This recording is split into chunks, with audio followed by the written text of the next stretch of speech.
أعوذ بالله من الشيطان الرجيم بسم الله الرحمن الرحيم الحمد لله رب العالمين نحمده ونستعينه ونستهديه ونستغفره ونعوذ بالله من شرور أنفسنا ومن سيئات أعمالنا من يهد الله فلا مضل له ومن يضلل فلا هادي له أشهد أن لا إله إلا الله وأن محمدا عبده ورسوله وصفي من خلقه وحبيبه صلاة وسلاما دائمين متلازمين وعلى آله وصحبه أجمعين رب اشرح لي صدري ويسر لي أمري واحلل عقدة من لساني يفقه قولي ربنا افتح بيننا قومنا بالحق وأنت خير الفاتحين اللهم فقهنا في الدين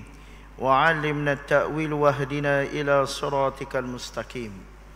Sidang pendengar yang dirahmati oleh Allah Subhanahu wa taala sekalian, meneruskan pengajian tafsir kita pada malam ini masih lagi dalam surah Al-Fajr, iaitu surah yang ke-89 daripada susunan Al-Quran, dan kita telah memasuki pada bahagian yang terakhir perbincangan daripada surah Al-Fajr ini, iaitu pada ayat yang ke-21.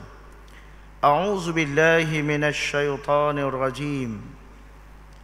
Kalla iza dukkatil ardu dakkan dakka wa jaa'a rabbuka wal malaku saffan saffa wa ji'a yawma idzin bi jahannam يومئذ يتذكر الإنسان وأنى له ذكرى يقول يا ليتني قدمت لحياتي فيومئذ لا يعذب عذابه أحد ولا يوثق وثاقه أحد يا أيتها النفس المطمئنة ارجعي إلى ربك راضية مرضية fadkhuli fi ibadi wadkhuli jannati.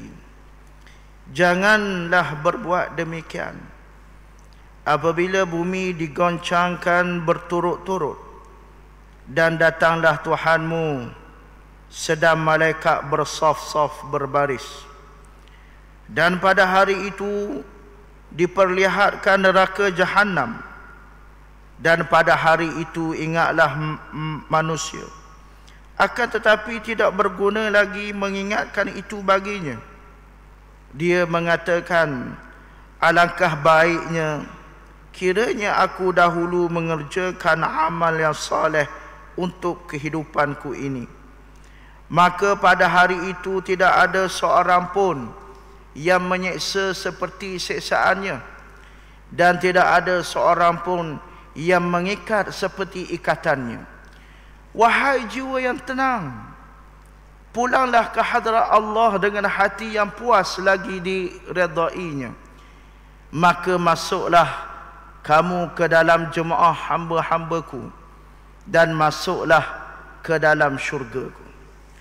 Muslimin muslimat sidang pendengar yang dirahmati oleh Allah Subhanahu wa taala, setelah kita berbicara pada ayat yang terdahulu berkenaan dengan golongan-golongan yang mendapat penghinaan daripada Allah Subhanahu wa taala apabila mereka la tuqrimuna al-yatim, mereka tidak memuliakan anak yatim, wala tahaduna ala ta'amil miskin, mereka tidak memberi makan kepada orang-orang miskin, wa ta'kuluna at-turas, mereka makan harta pusaka secara bercampur gaul, yang di antara halal yang halal dan haram.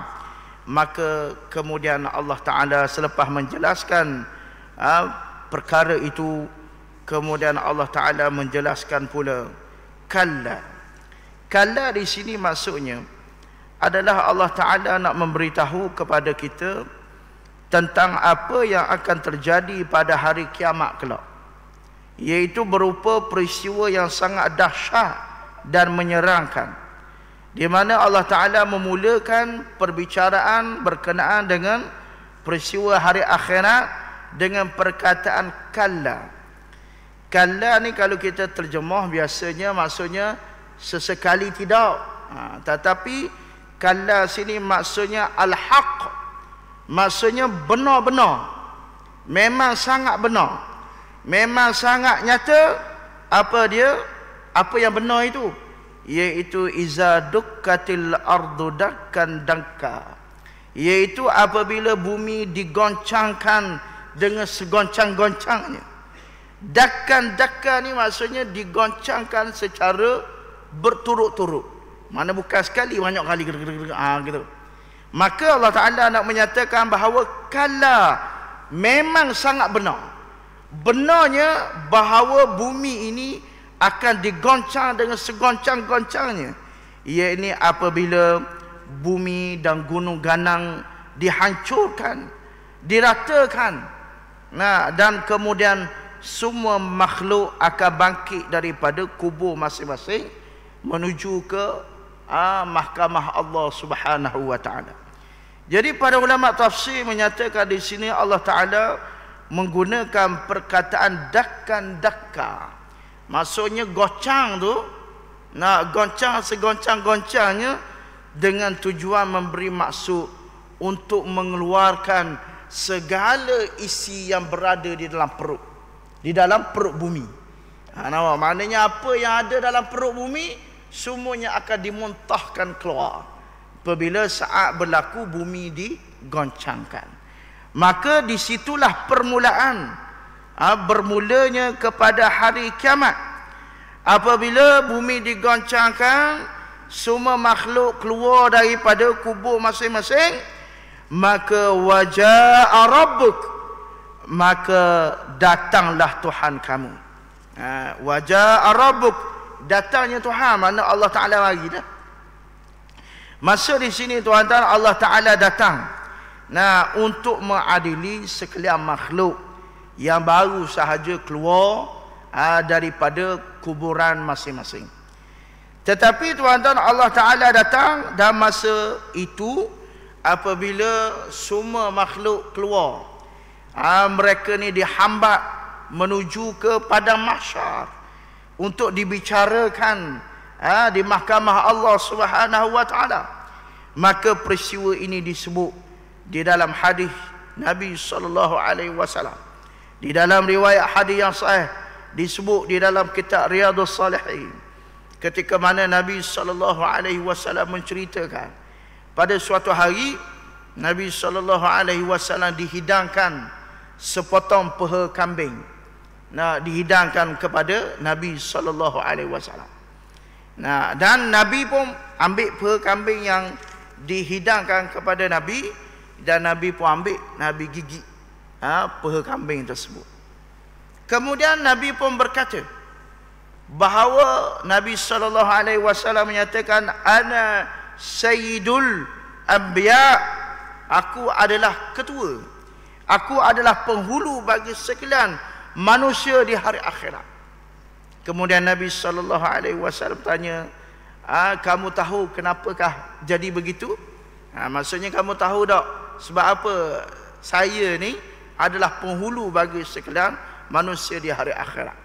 Maka Nabi sallallahu alaihi wasallam menceritakan, yuhsyarun nas yaumal qiyamah, ketika mana manusia ni dihambat semua di padang mahsyar, pada masa itu semua berada di dalam keadaan susah, di dalam keadaan payah. Yang dibicarakan dalam hadis ini tuan-tuan adalah kita, yakni orang-orang beriman. Maksudnya orang beriman pada masa itu pun berasa sangat susah, berasa sangat payah dengan penderitaan azab ketika berada di padang mahsyar. Dan kemudian di kalangan kita, di kalangan orang beriman ni pun berkata, siapakah yang dapat membantu kita pada hari ini, iaitu pada hari kiamat ni? Maka ada di kalangan mereka berkata, marilah kita pergi berjumpa Abu Bashar. Abu Bashar ni iaitu Nabi Adam AS, bapa pada sekalian manusia. Kemudian orang beriman pun semua ramai-ramai kita ni lah berbondong-bondong pergi berjumpa dengan Nabi Adam alaihissalam. Kemudian disebut dalam hadis itu, ala tara ma nahnu fi ya aba bashar, wahai bapa sekalian manusia, ala tara ma nahnu fi, tidakkah kamu lihat apa yang kami tanggung hari ini? Maksudnya kami susah. Bila sebut kami tu tuan, kita, istilah dia kita kayak gini. Nah, kita semua ni tuan, jumpa Nabi Adam, nah, tidak, wahai bapa sekalian manusia, tidakkah kamu lihat kami hari ini payah, kami hari ini susah? Maka tolonglah minta pada Allah Ta'ala supaya Allah Ta'ala tolong kami. Nabi Adam alaihissalam menjawab, lastu bisahibi zalik, saya bukan orang yang boleh beri pertolongan kepada kamu. Kerana apa? Nabi Adam kata, saya hari ini, al-yaum, hari ini adalah hari Allah Ta'ala murka semurka-murkanya. Dan hari ini aku tak berani nak menghadap Allah Ta'ala. Sebab apa? Sebab Nabi Adam pernah melakukan kesilapan, pernah melanggar perintah Allah Ta'ala. Tapi kita nak jelaskan di sini. Maksudnya tuan-tuan, ini sifat Nabi, sifat merendah diri Nabi, berasa bersalah Nabi, walaupun perkara itu tak salah. Nah, walaupun perkara itu tak berdosa di sisi Allah Ta'ala, kerana Nabi adalah golongan yang maksum, terpelihara daripada dosa. Tapi dengan sifat kenabian, Nabi rasa benda itu salah. Bahawa Nabi Adam AS kata, aku pernah melanggar perintah Allah Ta'ala. Ketika Allah Ta'ala kata, wala taqraba hazihi syajarah, jangan kamu dekat pohon ni, iaitu pohon khuldi di dalam syurga. Tetapi fa'azallahuma syaitanu anha fa'akhrajahuma mimma kana fi, tetapi digelincirkan juga oleh syaitan. Nah, syaitan gelincir juga, akhirnya pergi juga dekat pokok tu. Jadi Nabi Adam rasa, aku berasa sangat bersalah. Nah, dan berasa sangat takut nak menghadap Allah Ta'ala ini. Sebab hari ini Allah Ta'ala murka semurka-murkanya. Walaupun perbuatan itu mengikut syarah daripada para ulama, Nabi Adam tidak berdosa walaupun melanggar perintah Allah Ta'ala pada masa itu. Sebab apa? Sebab yang pertama, pada masa itu Nabi Adam belum ditaklifkan lagi. Nah, jadi orang taklif ni tak dosa. Yang kedua, Allah Ta'ala nak mengaturkan bahawa Nabi Adam tu tak salah. Sebab apa? Sebab Nabi Adam dilupakan oleh Allah Ta'ala. Lupa. Nah, tuan-tuan, barang lupa, barang silap, Allah Ta'ala tak ambil kira. Sebagaimana disebut dalam surah Al-Baqarah, Rabbana la tu'akhizna in nasina aw akhtana. Ya Allah, ya Tuhanku, janganlah engkau ambil kira barang hak kami lupa, kami salah. Tuan-tuan, barang hak lupa, barang salah, dah apa, dah kira dosa. Jadi para ulama kata Nabi Adam ini dilupakan oleh Allah Ta'ala. Lupa dah ingat perintah, jangan dekat pokok tu. Nampak? Jadi begitulah. Jadi Nabi Adam kata, saya tak berani hari ni. Tak berani nak ngadap Allah Ta'ala. Lastu bi sahibi zalik. Izhab ila Nuh, pergilah kamu berjumpa dengan Nabi Nuh. Nah, maka kita pun ramai-ramai pergi berjumpa Nabi Nuh. Ya Abu Anbiya. Nah, wahai Nabi Nuh,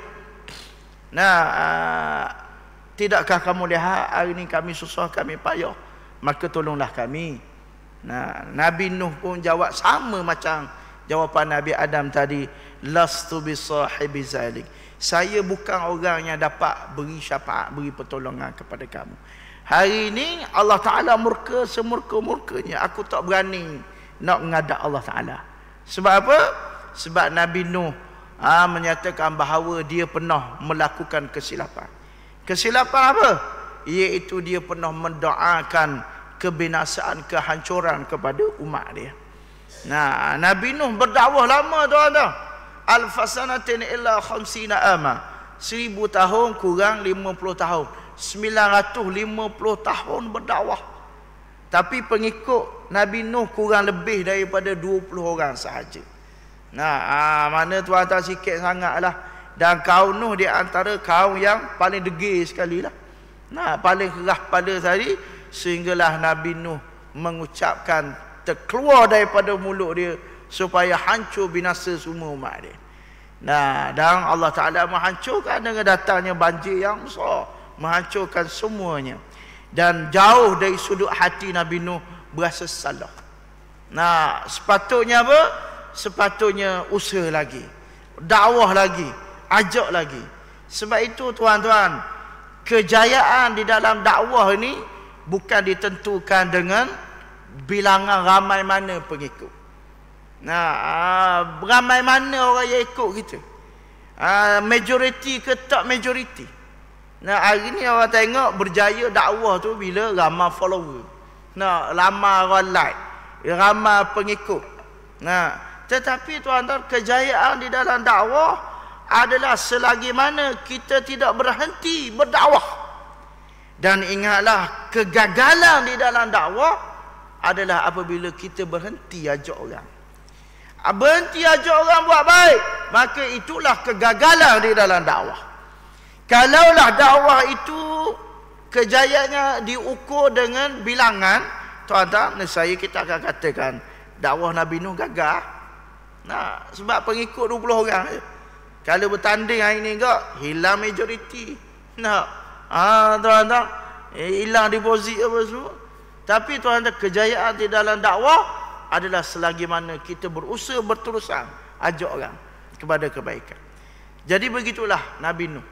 Dan kemudian Nabi Nuh kata, izhab ila Ibrahim. Ni cerita hadis ni panjang, tapi kita nak sebut bahawa semua nabi-nabi dan rasul-rasul menyatakan jawapan yang sama, lastu bi sahibi zalik, saya bukan yang dapat beri syafaat. Sehinggalah semuanya datang kepada Nabi Muhammad sallallahu alaihi wasallam. Ini kita nak cerita betapa hebatnya Nabi Muhammad.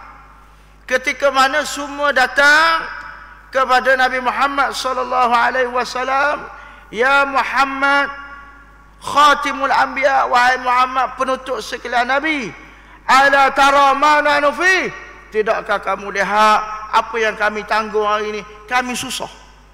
Tuan-tuan, apabila Rasulullah sallallahu alaihi wasallam melihat wajah umatnya, melihat wajah kita yang penuh kesusahan, penuh penanggungan yang perik di padang mahsyar, Nabi Muhammad tidak sanggup melihatnya. Kemudian Nabi pun bersolat 2 rakaat dan kemudian Nabi naik ke arasy. Nabi naik ke arasy dalam keadaan kepala Nabi tunduk. Kerana apa? Kerana malu. Malu nak pergi minta dengan Allah Ta'ala. Kemudian sampai ke hadrat Allah Ta'ala. Allah Ta'ala berfirman, ya Muhammad, irfa' rasak. Wahai Muhammad, angkat kepala. Angkat kepala. Kenapa kamu tunduk? Nabi Muhammad sallallahu alaihi wasallam menjawab, ya Rab, ummati. Wahai Tuhan, umat aku susah sekarang ni.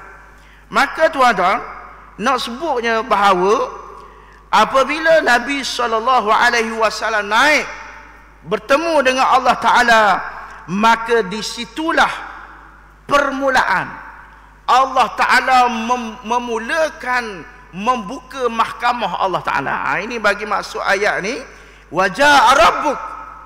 Nah, bila mana bumi digoncangkan, semua mayat-mayat keluar daripada kubur, mereka dihambat kepada mahsyar, duduk di pada mahsyar, tuan-tuan. Sebagaimana kita baca dalam kitab Mastikah Hadis, keadaan di pada mahsyar ni, tuan-tuan, menunggu lama dalam keadaan bertelanjang, dalam keadaan matahari sejengkal di atas kepala, dan ada yang berenang di dalam peluh masing-masing. Tunggu apa? Tunggu untuk mahkamah Allah Ta'ala dibuka. Nampak? Tuan-tuan, tak buka lagi perbicaraan masa duduk di pada mahsyar, tuan-tuan, mahkamah tak buka. Macam kita lah, tuan-tuan, kita nak tunggu kes bicara. Nah, satu-satu kes bicara, tuan-tuan, kadang-kadang makan tahun. Sebab apa makan tahun? Sebab mahkamah tak bersidang. Nah, jadi begitulah. Jadi tuan-tuan, lamanya duduk di padang mahsyar ni, menunggu bila Allah Ta'ala nak menghakimi. Allah Ta'ala memulakan penhakiman apabila Nabi kita Nabi Muhammad sallallahu alaihi wasallam naik ke arah Allah Ta'ala, minta dengan Allah Ta'ala. Nabi-nabi lain, rasul-rasul yang lain tak berani nak minta dengan Allah Ta'ala supaya dimulakan perbicaraan, kecuali Nabi Muhammad sallallahu alaihi wasallam. Bila Nabi Muhammad pergi, maka wajah rabbuk, maka Allah Ta'ala pun datang. Datang untuk apa? Datang untuk memulakan perbicaraan. Wajah rabbuk wal malaku saffan saffa.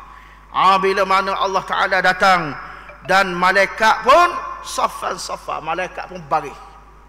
Nampak? Maksudnya apa? Maksudnya mahkamah Allah Ta'ala nak dibuka dah. Sebab apa malaikat baris? Malaikat ni adalah di antara saksi-saksi utama. Kalau kita kat dalam mahkamah kita kan, bila mahkamah nak bersidang, biasa setiausaha akan umum untuk hakim masuk.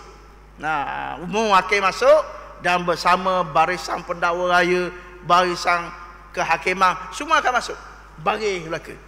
Begitulah. Dengan contoh yang mudah. Bila mahkamah dibuka, wal malaku saffan saffa, maka malaikat pun baris.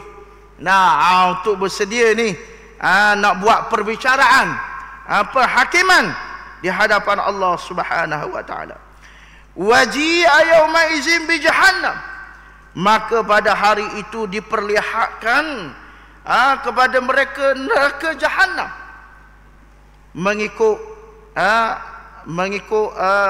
hadis daripada Ibnu Mas'ud bahawa Rasulullah sallallahu alaihi wasallam bersabda, yu'ta bi jahannam yawma izin laha 70,000 zimamin ma'a kulli zimamin 70,000 malak yajurunaha. Nabi sallallahu alaihi wasallam menyatakan pada hari itu, iaitu pada hari kiamat, neraka Jahannam dihadirkan. Mana Allah Ta'ala tunjuk ni neraka Jahannam secara nyata, dan neraka ini mempunyai 70,000 tali kekang. Maksudnya apa? 70,000 yang duduk pegang ni, yang ikat, yang ikat neraka ini, dan setiap talinya ditarik oleh 70,000 malaikat. Jadi kali lah, neraka ni ada 70,000 tali yang ikat dia, dan setiap satu tali dipegang, dijaga oleh 70,000 malaikat. Jadi kali lah, 70,000 kali 70,000. Maksudnya apa? Neraka ini adalah sangat dahsyat lah. Sangat dahsyat. Maka wajih yawma izin bi jahannam, maka dibentangkan neraka Jahannam kepada semualah. Jadi pada masa itu semua pun dapat melihat neraka secara nyata. Yauma izin yatazakkarul insan, pada hari itu ingatlah manusia. Nampak? Bila dah nampak dah neraka depan mata ni, maka manusia pun ingat. Ingat apa? Mari ingat ni, mengingati amal perbuatannya, apa yang telah dikerjakan masa lalu, ataupun apa yang dia tidak dikerjakan sebelum daripada kematian. Nampak? Bila nampak dah neraka depan, jadi mari ingat belaka ni. Ingat apa hak yang dia buat masa hidup dulu. Dan apa hak yang dia tak buat masa dia hidup dulu. Wa anna lahu zikra, tapi akan tetapi tak berguna lagi dah ingat. Nampak? Pada masa tu tak guna skepeng dah nak mengingati apa hak yang kita buat dulu di atas dunia. Kemudian maksudnya apa? Kemudian dia pun berkata, yaqulu ya laitani qaddamtu li hayati. Maka mereka ni bila tengok dah neraka ni, dia pun kata ya laitani. Ya laitani tu ada, kalau bahasa Arab kita panggil adatut tamanni. Adat tamanni. Tamanni ni maksudnya satu harapan satu cita-cita yang tak akan mungkin berlaku. Nampak? Ada cita-cita, contohnya ar-raja, harapan, impian. Ada impian yang boleh jadi kenyataan, cita-cita yang boleh jadi, tak ada masalah. Contohnya cita-cita kita apa? Cita-cita kita nak jadi menteri besar, buat lelok lah sebagai contoh. Mustahil tak? Tak mustahil. Tak mustahil. Tuan-tuan tengok hari ni berapa ramai orang yang jadi menteri besar. Dulu ia cita-cita tak pernah nak jadi pun, tiba-tiba jadi. Itu harapan yang tak mustahil. Tapi bila sebut ya laitani, maksudnya cita-cita harapan itu mustahil berlaku. Mustahil cita-cita kita, harapan kita nak jadi kanak-kanak semula, mustahil. Begitu banyak ayat-ayat dalam Al-Quran yang Allah Ta'ala sebut perkataan ya laitani. Contohnya dalam ayat yang terakhir surah An-Naba, wa yaqulu ya laitani kuntu turaba. Dia kata, orang kafir ni kata, alangkah baiknya kalau aku ni dulu jadi tanah. Nampak? Boleh tak nak jadi tanah pula? Tak boleh. Sama juga disebut lagi dalam ayat Al-Quran yang lain. Bila mana mereka nak minta pada Allah Ta'ala nak balik semula ke dunia. Lepas mati dah, habis dah, nak balik semula. Jadi itu satu impian, harapan yang mustahil berlaku. Sama dengan ayat ni. Mereka kata yaqulu ya laitani qaddamtu li hayati. Dia kata alangkah baiknya kalau aku dulu mengerjakan amal soleh dalam hidupku. Biasanya ucapan ini adalah ucapan penyesalan. Nampak? Menyesal. Allah, alangkah nyesal. Alangkah baiknya dulu kalau aku mengaji. Alangkah baiknya dulu kalau aku belajar. Alangkah baiknya kalau dulu zaman muda-muda aku hafal Al-Quran. Alangkah baiknya dulu aku buat kebaikan. Nampak? Jadi ini ucapan penyesalan. Ini dia menyesali berbagai maksiat yang pernah dia lakukan. Bahawa dia dulu seorang yang durhaka. Dan juga dia menyesal. Ni yang pertama, menyesal sebab buat kejahatan. Yang kedua, menyesal sebab apa? Sebab dia tak buat amal soleh, tak buat kebaikan. Sedangkan telah dimaklum, telah diberitahu kepada dia tentang kelebihan-kelebihan amal ini. Kelebihan mari ke masjid, kelebihan solat berjemaah di masjid. Semua dah di kalangan kita tahu dah ke dah, dimaklumkan dah. Kepentingan mari ke masjid, mari mendengar pengajian, mari kuliah. Kepentingan buat baik kepada kedua ibu bapa, bersedekah, bantu orang, buat kebajikan, silaturahim. Semua ini telah diberitahu, tapi tak buat, tuan-tuan. Maka dia pun kata, ya laitani qaddamtu li hayati. Alangkah baiknya kalau dulu aku buat kebaikan masa hidup dulu. Kemudian Allah Ta'ala berfirman lagi, fa yauma idzin la yu'azzibu azabahu ahad. Pada hari itu tidak ada seorang pun yang menyeksa seperti seksaannya. Maksudnya apa? Tidak ada seorang pun yang seksaannya lebih keras dan lebih dahsyat daripada Allah Ta'ala. Nampak? Maksudnya kita sebut kalau Allah Ta'ala membalas, Allah Ta'ala dengan membalas sekeras-kerasnya.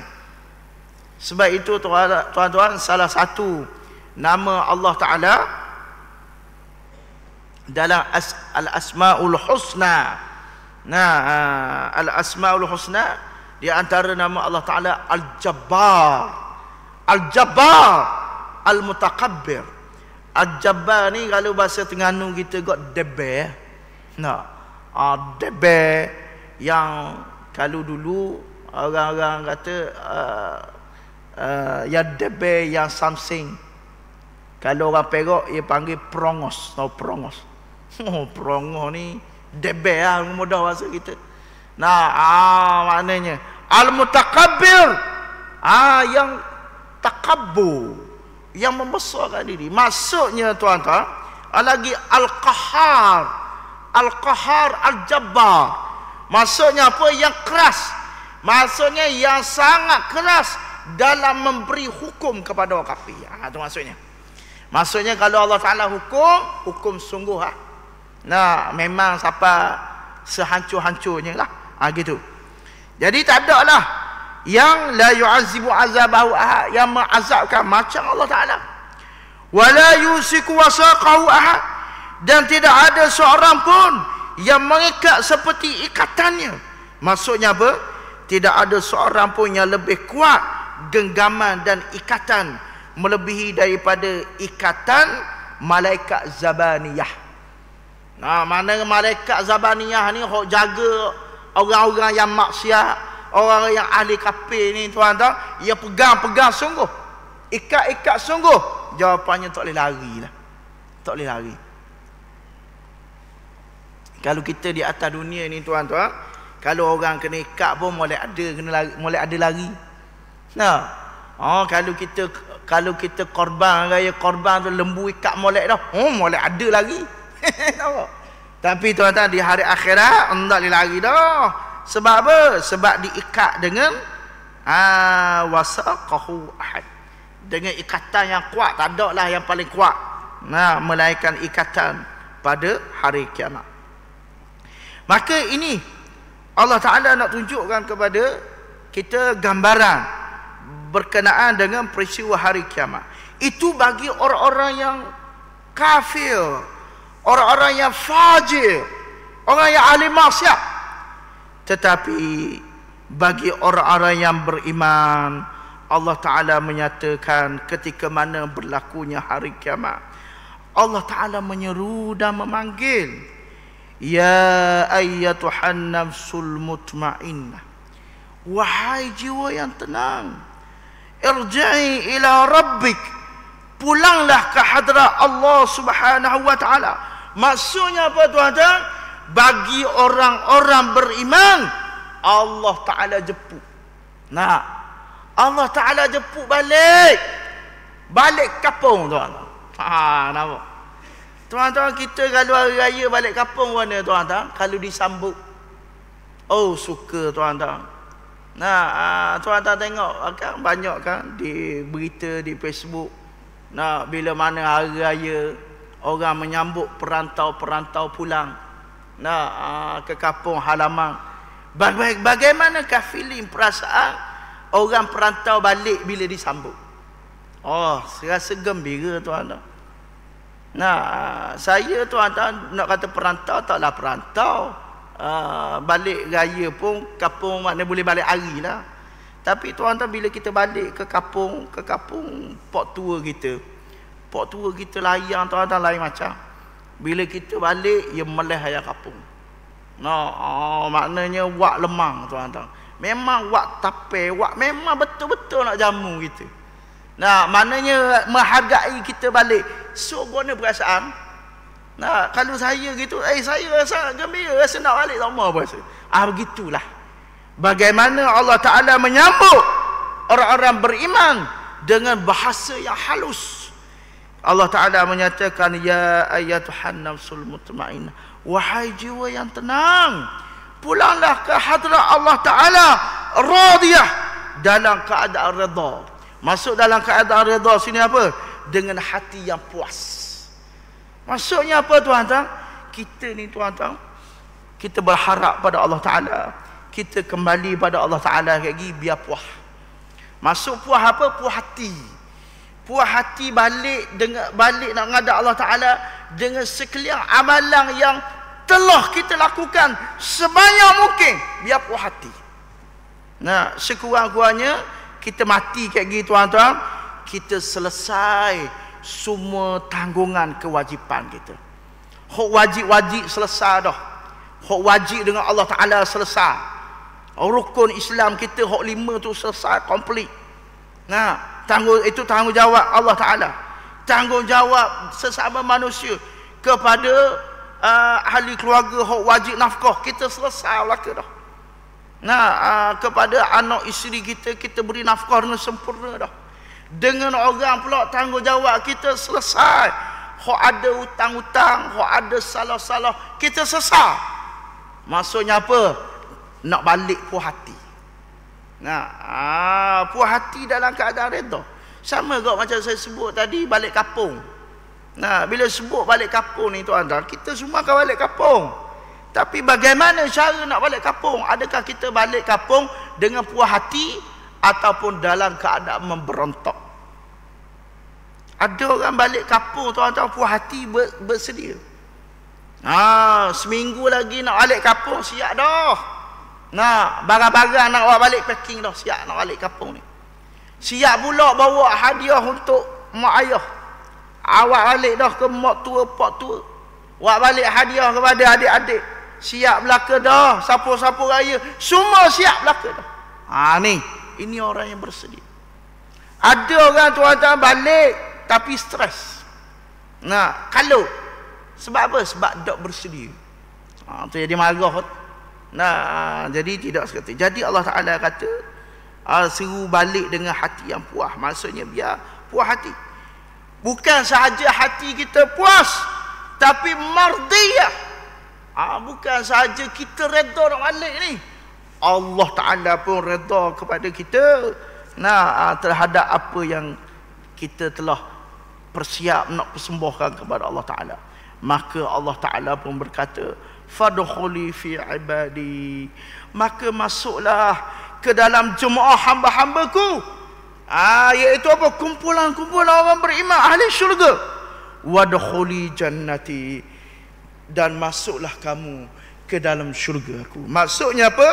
Maksudnya bagi orang-orang yang beriman, mereka disambut, dialu-alukan oleh Allah Ta'ala untuk masuk ke dalam syurga. Maka inilah kelebihannya. Moga-moga Allah Ta'ala menjemput kita dengan jemputan yang istimewa ini.